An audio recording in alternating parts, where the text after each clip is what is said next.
চারিদিকে শুধু ধ্বংসস্তূপ, ক্ষুধা, অনাহার, নিরাপত্তা বলে কিছু নেই। যখন তখন বোমা বুলেট এসে কেড়ে নিচ্ছে প্রাণ। প্রায় ১.৫ বছর ধরে চলা ইসরায়েলি আগ্রাসনে ফিলিস্তিনের গাজা মৃত্যু উপত্যকায় পরিণত হয়েছে।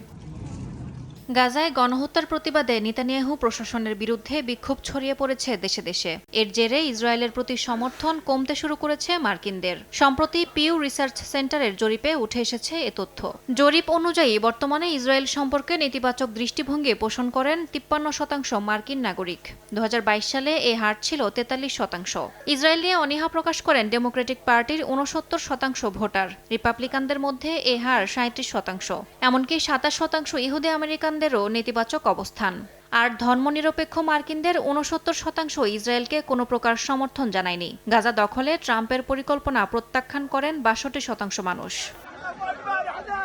গাজায় ইসরায়েলের ভয়াবহ অভিযানে হতাহতের সংখ্যা ছাড়িয়েছে ১,৬৬,০০০। ধ্বংসস্তূপের নিচে নিখোঁজ আরও অন্তত ১১,০০০ মানুষ। এই পরিস্থিতিতে ইসরায়েলের প্রতি মার্কিনদের জনসমর্থনের এই পতন ভূ-রাজনীতির জন্য বড় বার্তা বলে মনে করছেন বিশ্লেষকরা।